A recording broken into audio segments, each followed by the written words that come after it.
Remaja sekarang itu lebih kritis. Terus informasi yang mereka dapatkan lebih banyak gitu. Dan mereka tahu nih kalau misalnya ada efek buruk ya kalau nggak pakai skincare gitu ya. Atau ternyata pakai skincare tertentu bisa mengatasi nih permasalahan mereka. Boleh kok menilai, oh nih aku berarti tipikal berjerawat. Tapi dia tahu, oh kalau sudah berjerawat yang sebanyak ini, sebaiknya aku nggak coba-coba. Sebaiknya aku periksakan diri dulu ke dokter, baru memutuskan pakai skincare apa. Kalau misalnya kondisi kulit atau wajah kita bersih gitu ya, secara nggak langsung meningkatkan rasa percaya diri gitu. Tapi kalau ada bermasalah, misalnya ada berjerawat atau apa, biasanya orang-orang akan datang mencari dokter. Kenapa? Karena aku malu gitu. Jadi ada perasaan seperti itu. Ini ada izin BPOM-nya nggak sih? Soalnya sekarang banyak. Jadi isi atau komposisi dari bahan skincare-nya ternyata misalnya ilegal gitu ya. Nggak boleh sebenarnya. Tapi dipasarkan atau dijual gitu. Jadi memang kita harus lihat ya izinnya gitu.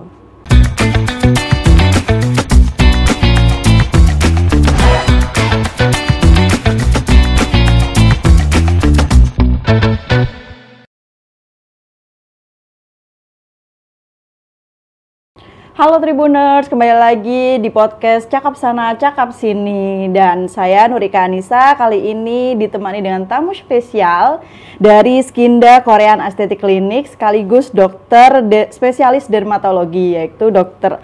Agnes Tasya Valentin. Halo dokter, apa kabar? Baik. Oke dokter, kita ketemu lagi nih, tapi kali ini pembahasannya beda dok. Sekarang lebih ke remaja nih.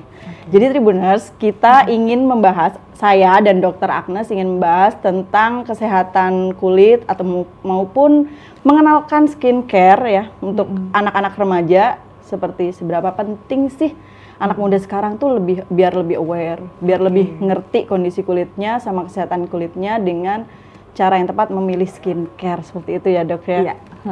Nah, kalau untuk dari Dr. Agnes sendiri, kenapa sih dok anak muda itu harus ngerti skincare, harus kenal kondisi kulitnya itu seperti apa sih dok?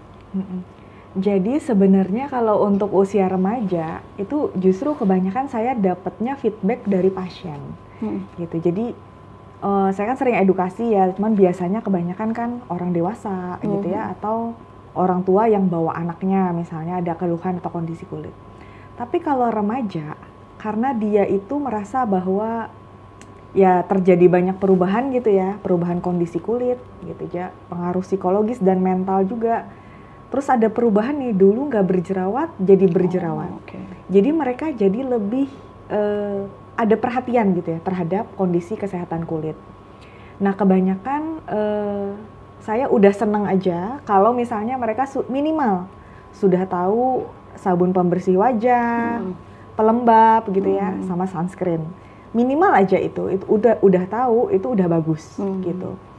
Kebanyakan mereka yang bertanya hal yang lain gitu. Nah remaja sekarang itu lebih kritis. Terus informasi yang mereka dapatkan lebih banyak gitu. Dan mereka tahu nih kalau misalnya ada efek buruk ya kalau nggak pakai skincare gitu ya. Atau ternyata pakai skincare tertentu bisa mengatasi nih permasalahan mereka. Jadi seberapa penting gitu ya untuk usia remaja, apalagi kalau sudah ada keluhan kulit gitu yang mereka rasakan. Oke. Terus sekarang tuh banyak yang bilang kayak gini dok, halah masih muda dok, masih muda aja nih, kulitnya masih bagus nih gitu dok. Nah sebenarnya kapan sih anak muda atau anak remaja ini mulai dikenalkan lah istilahnya sama si skincare ini, dari usia berapa mungkin seperti itu, dan dampaknya seperti apa ketika dia terlambat edukasinya gitu dok? Tentang skincare ya? Tentang skincare. Jadi sebenarnya skincare kan produk perawatan kulit gitu ya. Kita pakai sabun itu sebenarnya bagian dari skincare. Sebenarnya kita kenal skincare sebenarnya dari kecil, sebenarnya kita sudah kenal gitu kan. Kita pasti waktu masih kecil dimandiin gitu ya pakai sabun, itu bagian juga dari skincare sebenarnya. Cuma biasanya bedanya dulu sama sekarang, dulu kita cuma taunya sabun. Kadang ada yang pakai lotion gitu ya, tapi kan nggak semua juga pakai lotion gitu. Ada yang sudah pakai sunscreen tapi nggak semua juga pakai sunscreen. Tapi ketika kita bertumbuh, bertambah dewasa, apalagi di era sekarang gitu ya, apalagi skincare booming ya dalam beberapa tahun terakhir.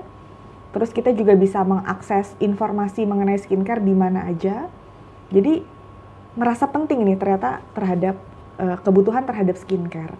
Ternyata mereka baru tahu kalau misalnya, oh ternyata jerawatku yang ringan misalnya gitu ya, aku bisa atasi sebenarnya dengan produk yang dia bisa akses atau beli sendiri gitu. Jadi sudah banyak pengetahuannya ya yang atau informasi yang didapatkan.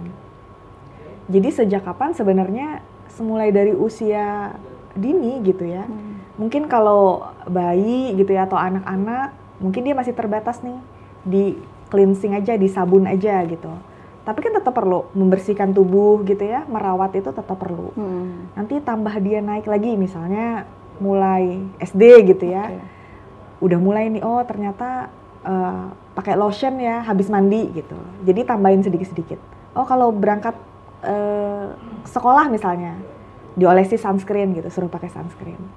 Nanti dia puber, ya kan? Puber. Muncul jerawat. Nah, bingung. Diapain nih jerawat? Nanti mulai SMP, SMA tambah moisturizer, tambah obat jerawat gitu ya. Dan tambah yang lain-lain tergantung dari kebutuhannya gitu. Di perjalanannya dia dari kecil sampai dengan dewasa. Nanti yang tua ada lagi masalahnya. Kok aku mulai menua ya, muncul keriput ya, gitu-gitu. Jadi di setiap fase dia butuh skincare sebenarnya. Lebih cepat, lebih baik gitu. Oke, wow. Lebih cepat, lebih baik dari usia anak-anak sampai usia remaja. Tapi tentu dengan beberapa tahap tadi ya dok ya. Nah, kalau untuk mengenal kondisi kulit nih dok, kita mencoba-coba skincare atau kenal kondisi kulit dulu. Nah, sebenarnya untuk mengenal kondisi kulit, biasanya kan orang pakai dulu oh cocok, nggak cocok, pakai cocok. Nah itu kayak gimana sih dok sebenarnya tipsnya gitu? Jadi sebenarnya sih nggak ada yang salah dengan mencoba skincare. Saya itu batasannya mencoba skincare itu ke pasien, cuman saya bilang yang penting itu aman. Kamu tahu itu ada izin edarnya, ada izin BPOM-nya. Kalau dia udah kosmetik ilegal, sudah jelas nggak boleh gitu ya. Jadi nggak ada yang salah nih, misalnya mau coba sabun, mau coba apa. Tapi kalau kita sudah tahu kondisi kulit kita itu lebih bagus. Gitu. Perlu menilai kondisi kulit atau mengetahui kondisi kulit kita sendiri atau pribadi itu bagus, boleh ya. Jadi biasanya kita lihat, paling gampang tuh lihat tipe kulit. Aku kulitnya berminyak, gampang berjerawat gitu kan, dia masuknya yang oily gitu ya, gampang berjerawat. Tapi ada juga yang dia nggak berjerawat tapi kering gitu, kering, gampang gatel, sensitif gitu, gampang merah. Nah, tapi nggak berjerawat sih, nggak ada berminyak juga, pori-pori juga nggak besar. Nah, setidaknya dia tahu gitu, minimal tahu oh nih kulitnya dia kering atau kulitnya dia berminyak. Terus dia aware, misal oh ini jerawat 1-2 itu masih normal. Kalau perempuan misalnya pas mau menstruasi gitu ya, atau laki-laki juga tapi sudah puber gitu, suaranya mulai berubah, muncul jerawat. Kalau masih jumlahnya 1-2 tadi ya, itu masih normal. Kapan dia oh ini sudah nggak normal? Ketika jumlahnya udah banyak. Gitu ya. Banyak tuh berapa ya? Maksudnya sudah mulai mengganggu ya di wajah, kelihatan mengganggu, pakai skincare harian nggak bisa. Nah itu boleh. Kayak gitu kita self assessment sebenarnya namanya. Boleh kok menilai, oh nih aku berarti tipikal berjerawat. Tapi dia tahu, oh kalau sudah berjerawat yang sebanyak ini, sebaiknya aku nggak coba-coba. Sebaiknya aku periksakan diri dulu ke dokter, baru memutuskan pakai skincare apa.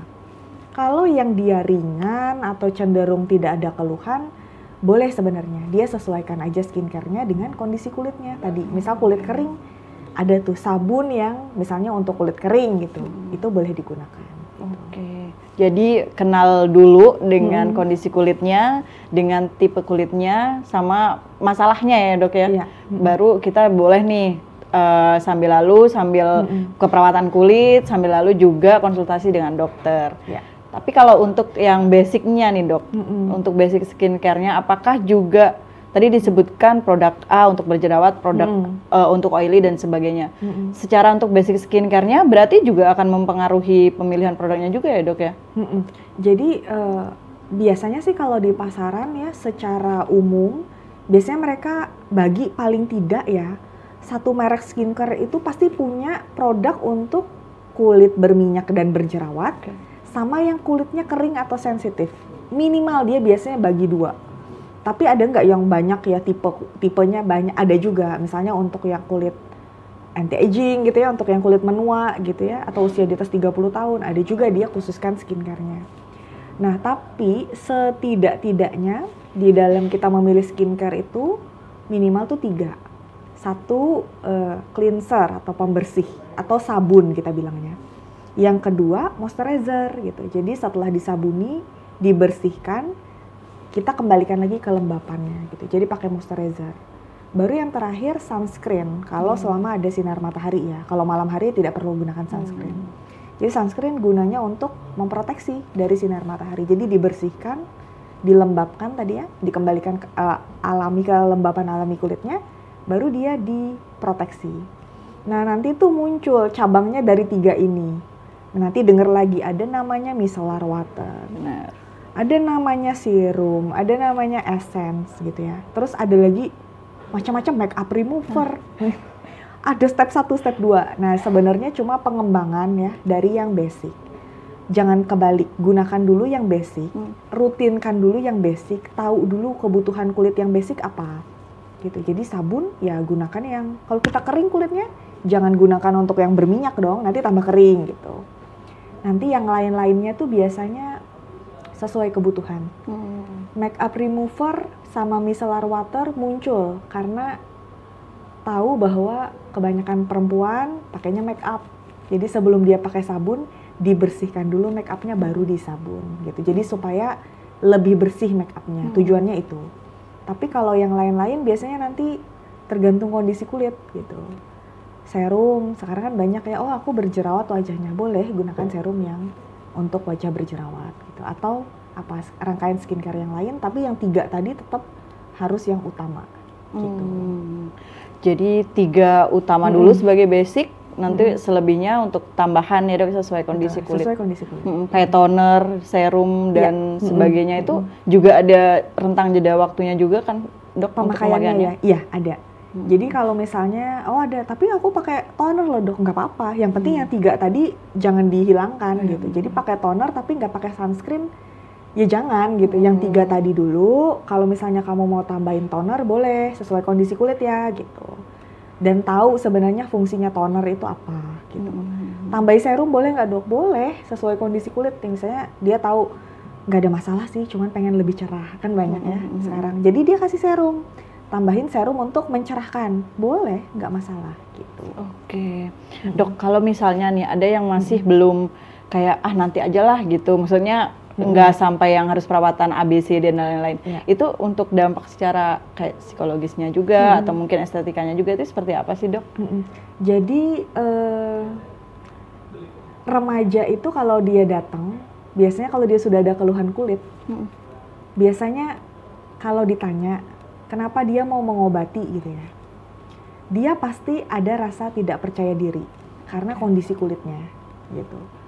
Kalau dia atau enggak, ya mungkin dia dilihat sama orang tuanya atau sama teman-temannya gitu, oh kamu berjerawat sih misalnya gitu. Jadi baru dia ngobati ya kondisi kulitnya. Jadi sebenarnya kalau misalnya kondisi kulit atau wajah kita bersih gitu ya, secara nggak langsung meningkatkan rasa percaya diri gitu. Tapi kalau ada bermasalah, misalnya ada berjerawat atau apa, biasanya orang-orang akan datang mencari dokter. Kenapa? Karena aku malu gitu. Jadi ada perasaan seperti itu. Jadi baru makanya diobati gitu ya.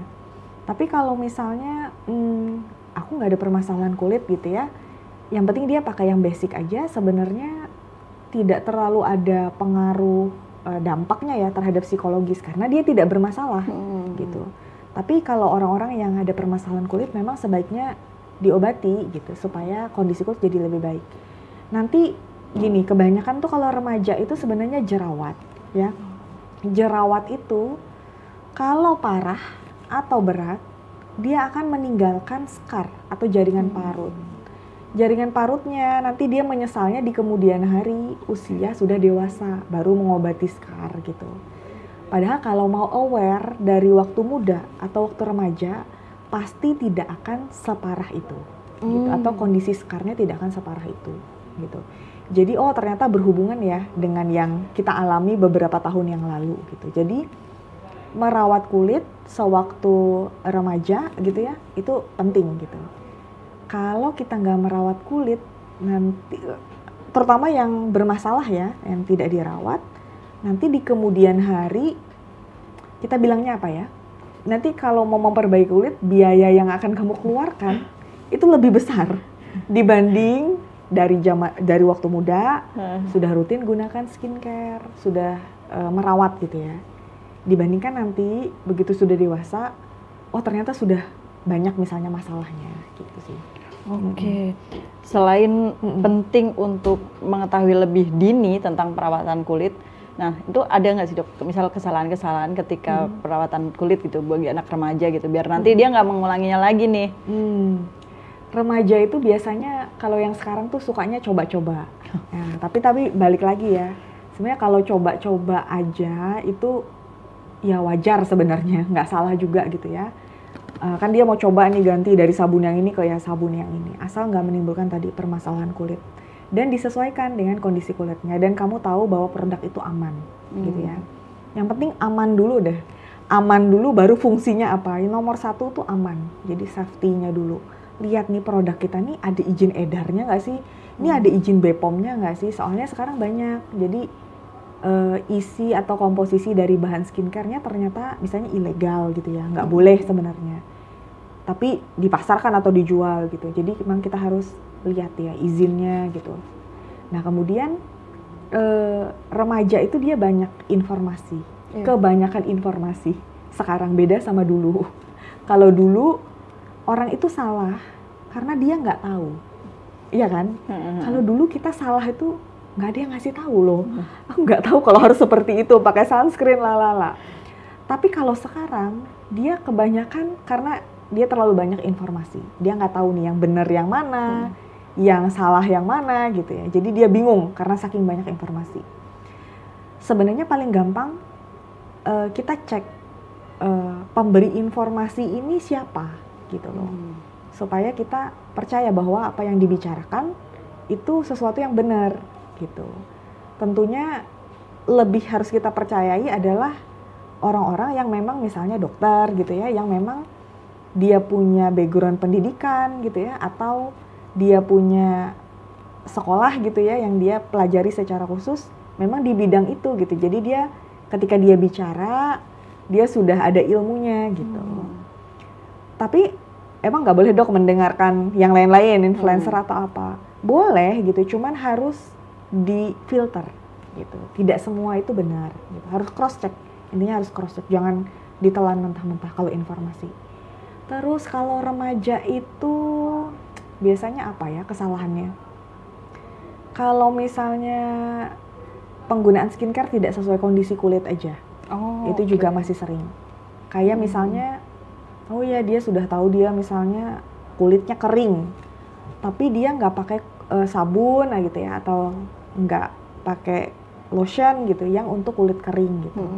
Jadi biasanya harusnya pakai yang kulit kering gitu, disesuaikan dengan kondisi kulit. Nah biasanya kayak gitu kalau masih bingung gitu ya bisa konsultasi dulu ke dokter biar tahu gitu. Oke, jadi selain memilih produknya, kandungan produknya aman apa tidaknya, juga menyesuaikan sama kondisi dan masalah kulitnya ya dok? Betul. Nah tapi misalnya nih dok, kalau misalnya dia udah mencoba skincare, mencoba perawatan kulit dan sebagainya, terus aduh kok beruntusan ya, jangan-jangan ini cocok apa enggak, atau mungkin ini beneran yang ke arah yang udah mau menuju cocok, atau justru aku harus ganti nih produk lain. Nah itu tuh seperti apa sih dok, harus seperti apa ketika dia merasa kayak kok perjing nih, atau mungkin beruntusan nih, apa harus didiemin dulu atau harus diselesaikan dulu itu produk, atau seperti apa dok? Biasanya orang itu dia nyoba produk tertentu karena dia ada harapan tertentu atau dia ada tujuan tertentu.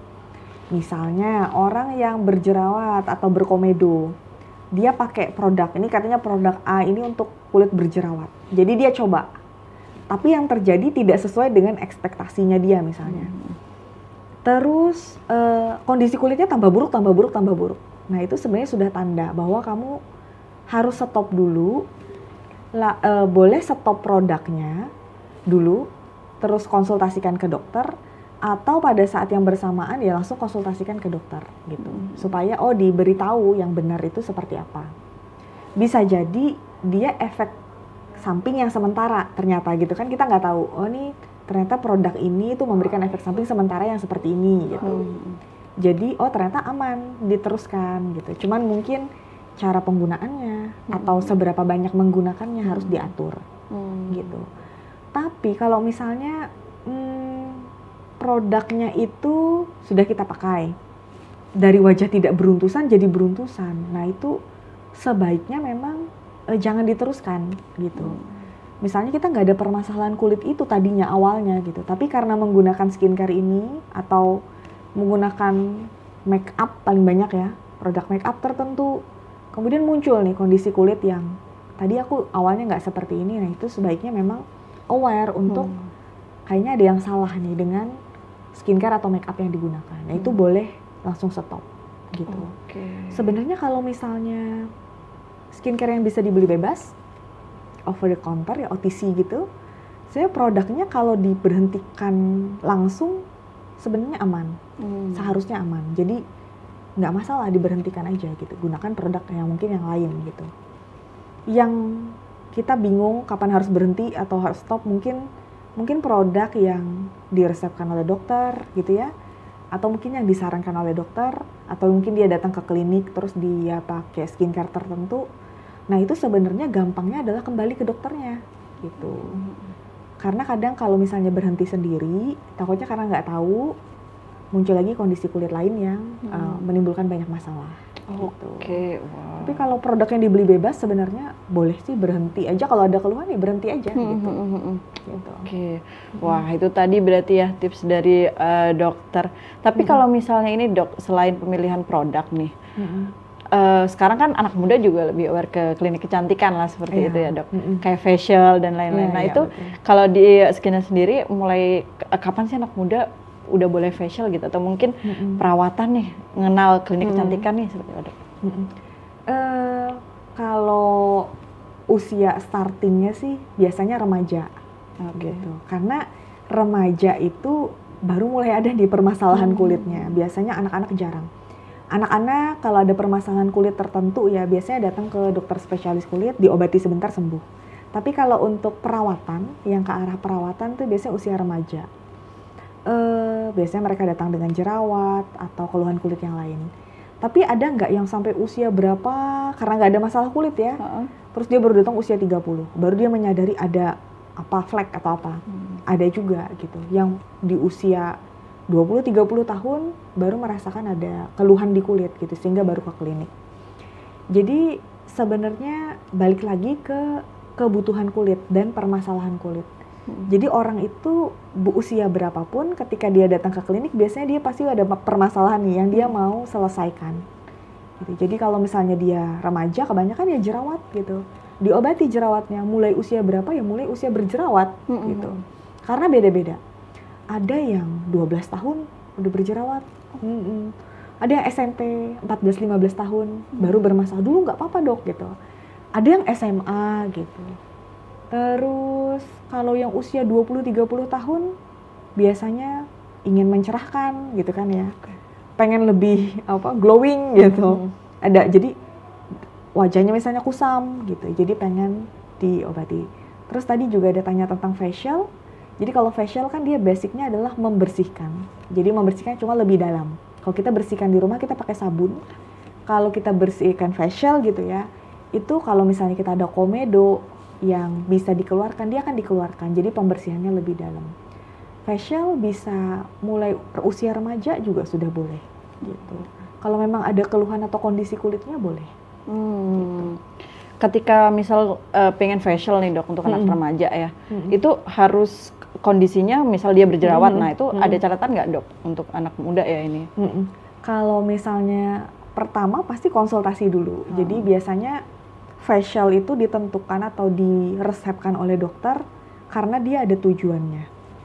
Kadang-kadang kamu nggak boleh facial dulu, jadi gunakan dulu misalnya perawatan obat oles atau obat minum sebelum melakukan facial, pasti ada tujuannya. Misalnya kalau di facial sekarang, misalnya kondisi komedonya ini terlalu keras, jadi nanti kondisi wajah jadi bekasnya banyak gitu. Jadi kulitnya ini di preparation, disiapkan dulu oleh dokternya, mungkin 2 minggu atau 3 minggu, baru dia lakukan facial atau treatment tertentu.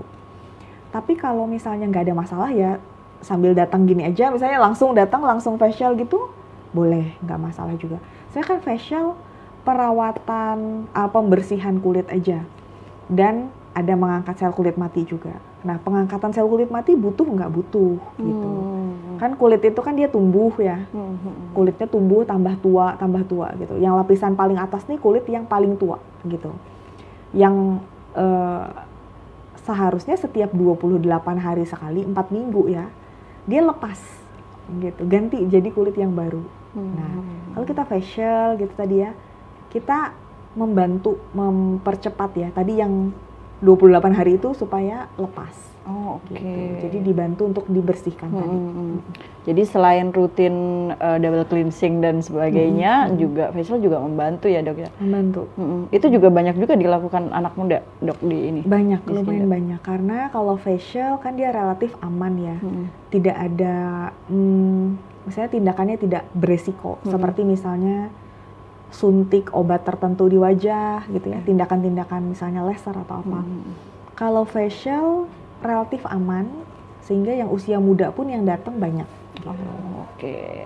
Baik, selain laser berarti tetap harus dikonsultasikan ya dok ya? Betul, untuk ininya ya? Jadi konsultasi. Apapun tindakan medisnya ya, sebaiknya memang konsultasi dulu supaya dia tepat gitu, pemilihan tindakannya itu lebih tepat. Oke, wow, lebih terarah dan lebih tepat juga ya, bisa edukasi juga lebih banyak ya dok ya?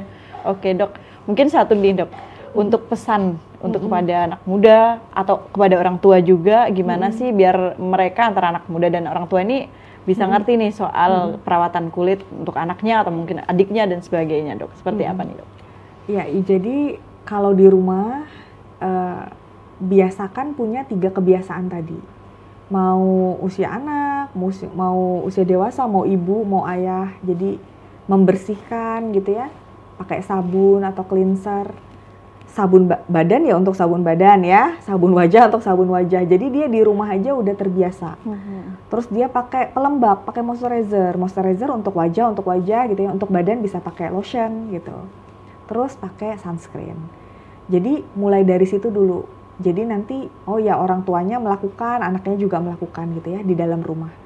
Tapi nanti kan setiap tadi saya bilang setiap usia itu dia bisa punya permasalahan kulit yang spesifik di usia itu aja, sehingga mungkin dia perlu perawatan. Biasanya kalau orang tua itu dia bisa lihat sih anaknya mungkin sudah berjerawat atau apa, dia bawa ke klinik untuk diobati gitu. Sama sih orang tua juga ketika dia ada merasa keluhan, dia akan bawa. Kebanyakan sih mungkin inisiatifnya dari orang tuanya ya, gitu. Saya dia lihat anaknya berjerawat gitu, yaudah biar kamu gak berjerawat, periksa dulu ke dokter gitu. Oke. Wow. Kalau di rumah, jadi ya orang tuanya sih yang biasanya melihat gitu ya, terus menyarankan yuk kita periksa gitu. Selain ya di rumah harus punya kebiasaan tadi ya, yang secara rutin dilakukan.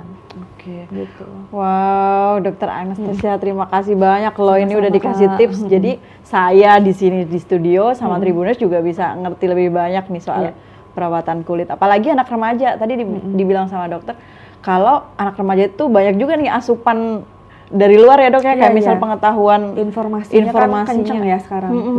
Jadi perlu disaring juga nih, perlu diedukasi juga nih. Waduh, jangan-jangan semua dimasukin malah cocok nggak cocok, kita juga nggak ngerti. Oke dok, terima kasih atas sharingnya. Nanti kapan-kapan kita ketemu lagi untuk membahas lebih banyak lagi di podcast kita.